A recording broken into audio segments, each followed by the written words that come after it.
Las autoridades mexicanas estaban dedicadas a capturar a Nacho Coronel debido a su influencia y poder dentro del mundo del narcotráfico. Ofrecieron una recompensa generosa de hasta $2.3 millones por información que condujera a su arresto. Sin embargo, la búsqueda llegó a su fin cuando aproximadamente 120 elementos de la Secretaría de la Defensa Nacional rodearon la casa de Coronel, que se encontraba escondido. Algunos lo consideran como el tercero al mando en la peligrosa organización criminal El Cártel de Sinaloa. Debido a su bajo perfil, no era considerado un target peligroso por sí solo, pero tenía una jerarquía alta dentro de la organización liderada por el Chapo. Su muerte, que al inicio parecía un alivio para las autoridades, solo trajo más guerra y desolación en el país. Muchos se preguntaban el por qué, y es por ello que daremos la respuesta a esta pregunta. Coronel, conocido también como el Rey del Cristal, dejó un legado criminal impactante en el mundo del narcotráfico. Durante su reinado como líder del Cártel de Sinaloa, fue responsable de la producción y distribución de grandes cantidades de estupefacientes, en especial metanfetaminas. Nacido el 1 de febrero de 1954 en Durango, Coronel se encontró un camino en el mundo del crimen desde temprana edad. Al unirse al Cártel de Sinaloa, estableció una red de producción y distribución de drogas que abarcaba desde su estado natal hasta llegar a Estados Unidos. Su especialidad era la producción de metanfetaminas, convirtiendo a su organización en uno de los principales proveedores de esta droga en el mercado internacional. Coronel controlaba laboratorios de producción y rutas de distribución, generando millonarias ganancias para el cartel. A pesar de su bajo perfil, Coronel era temido por su crueldad y habilidad para evadir las autoridades. Mantenía una férrea disciplina en sus filas y se dice que impuso un código de lealtad escrito entre sus hombres. Su reputación ganó respeto y miedo tanto entre sus socios como entre sus enemigos. Sin embargo, el imperio del Rey del Cristal llegó a su fin en julio de 2010 durante un operativo de la Marina Mexicana en Zapopan, Jalisco. Coronel murió a manos de las fuerzas de seguridad en un enfrentamiento que duró varias horas. La noticia de su muerte fue un duro golpe para el Cártel de Sinaloa, pero no afectó significativamente su poder o influencia. A pesar de los esfuerzos del gobierno mexicano para combatir el narcotráfico, la figura del Nacho Coronel sigue siendo un símbolo de corrupción. Su muerte no logró debilitar significativamente al cartel al que pertenecía y lamentablemente el negocio del narcotráfico continúa prosperando en la región. El día que finalmente fue abatido, 3 helicópteros de la Fuerza Aérea y tanques llegaron a la residencia de Paseo de los Parques número 1464 en Colinas de San Javier. Fuerzas especiales del ejército mexicano habían preparado un operativo para detener a Coronel y su escolta, quienes se encontraban en ese lugar. A las 13 horas se desató un enfrentamiento entre las fuerzas militares y los hombres de confianza de Nacho. La balacera fue intensa y duró varios minutos, dejando un gran saldo de heridos y fallecidos. Finalmente, Ignacio Coronel Villarreal, conocido como el Rey del Cristal, fue abatido junto a su escolta. Su muerte dejó un vacío importante en la estructura del Cártel de Sinaloa, ya que ocupaba un puesto de alto nivel y ejercía una gran influencia en los estados del occidente del país.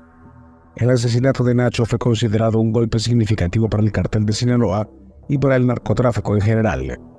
Su capacidad para producir y distribuir metanfetaminas había convertido a esta organización en una de las más poderosas y peligrosas. La muerte de Ignacio Coronel representó un intento por parte del gobierno mexicano de debilitar el narcotráfico y frenar la violencia asociada con él. Sin embargo, 10 años después de su muerte, la guerra contra el narcotráfico en México continúa sin dar tregua. Después de su muerte, los restos de Nacho Coronel fueron llevados al servicio médico forense, donde su identidad fue confirmada. Finalmente, sus restos fueron reclamados por una de sus hermanas y posteriormente inhumados en el estado de Sinaloa, donde Coronel había nacido y desarrollado su imperio criminal.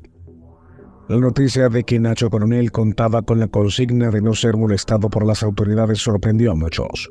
Según un policía estatal que anteriormente había trabajado en la inteligencia militar, Coronel era un hombre que manejaba su negocio discretamente y no mostraba una actitud de delincuente. Aparentemente, Coronel tenía la habilidad de evitar confrontaciones gratuitas con las autoridades, lo que le permitía operar con relativa tranquilidad. Su bajo perfil y su capacidad para mantener a raya a las autoridades lo convirtieron en un personaje respetado y temido por muchos en el mundo del narcotráfico.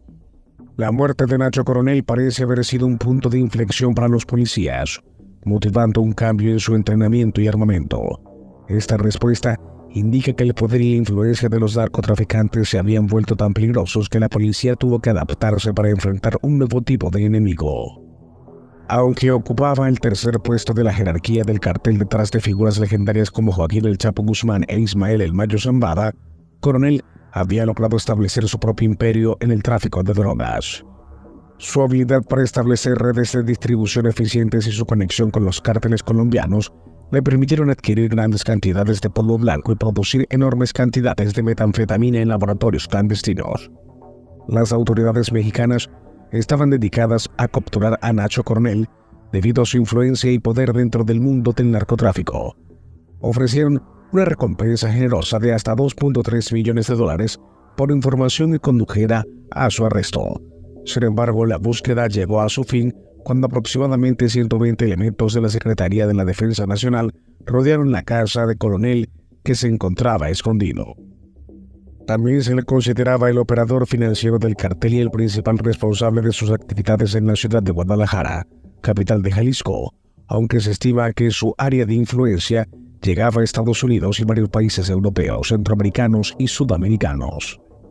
Según los informes, Villarreal mostró una feroz resistencia en su asesinato, lo que explica el por qué fue abatido durante el operativo, utilizando un rifle de asalto M16 para perpetrar un acto de violencia en el que causó la muerte de un militar y dejó a otro gravemente herido. Lamentablemente, la muerte del Rey El Cristal desató una guerra entre los coroneles, conocido como la Resistencia, el mando de sus sobrinos, el Águila, el Sanguel y el Gallo, en contra del cartel Jalisco Nueva Generación, liderado por Nemesio Ceguera Cervantes, también conocido como el Mencho. Esta batalla tan sangrienta y violenta, con enfrentamientos armados y asesinatos que dejaron un rastro de violencia en la ciudad de Guadalajara y otras áreas cercanas. Sin embargo, el CJNG logró imponerse en esta guerra y se quedó con las operaciones de venta y tráfico de drogas en Jalisco. Bajo el liderazgo implacable del Mencho, este cartel ha ganado poder e influencia en los últimos años. Se ha convertido en una fuerza dominante dentro del mundo del narcotráfico mexicano e incluso ha desafiado directamente al cártel de Sinaloa por el control del mercado. La rivalidad entre estos dos cárteles ha llevado a un aumento significativo en la violencia en la región. Los enfrentamientos armados entre ambos grupos criminales, así como su lucha por el control de territorios estratégicos, han dejado un saldo alarmante de muertes y violencia en Jalisco y otras áreas de México afectadas por esta disputa. El ascenso del CJNG y la caída del cártel de Sinaloa representan cambios significativos en el panorama del narcotráfico. Mientras que el cártel de Sinaloa ha tenido que enfrentar la captura y extradición de sus líderes principales, el CJNG ha aprovechado esta oportunidad para expandirse rápidamente y consolidarse como una organización criminal y poderosa. El año 2011 marcó un hito oscuro para la entidad federativa, con un incremento alarmante en los casos de homicidios colosos. Cerca de 1.222 averiguaciones previas fueron abiertas por este tipo de crímenes, mostrando un panorama desalentador para la seguridad pública.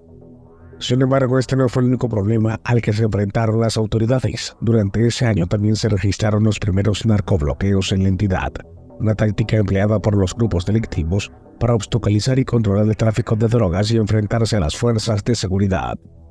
A pesar de los esfuerzos de las autoridades para frenar la violencia y debilitar a los grupos del crimen organizado, la tendencia continúa en el año siguiente. Fue en este momento cuando el Mencho emergió como una figura clave en el mundo del narcotráfico. El Mencho comenzó a ganar terreno y a vencer a sus enemigos en una disputa por el control del territorio y el tráfico de drogas. Durante este enfrentamiento, algunos líderes rivales fueron detenidos y neutralizados por las fuerzas federales como el Águila y el Gallo. Sin embargo, no todos los miembros de la alta jerarquía del CJNG fueron capturados. El Shangel, otro importante líder del cartel, logró mantenerse prófugo de la justicia hasta la fecha. Nemesio Ceguera Cervantes, mejor conocido como el Mencho, un exmiembro de las Fuerzas Armadas Mexicanas que se convirtió en uno de los criminales más buscados en México y Estados Unidos.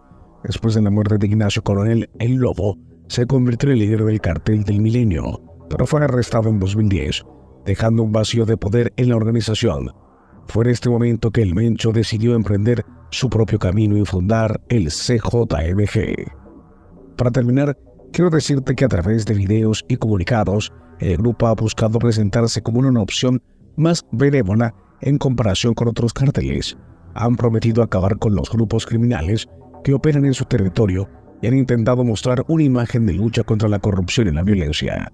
Sin embargo, muchas de estas promesas han resultado ser falsas, ya que el CJNG continúa expandiendo su control y enfrentando a otros cárteles en una guerra sangrienta por el control del territorio y los corredores de drogas.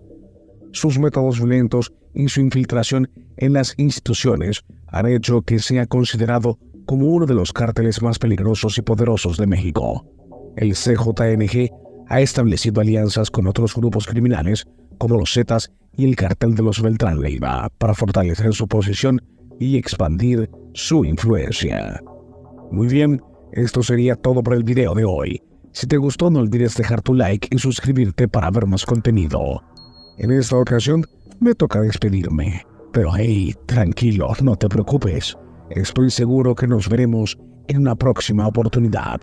Así que, hasta pronto.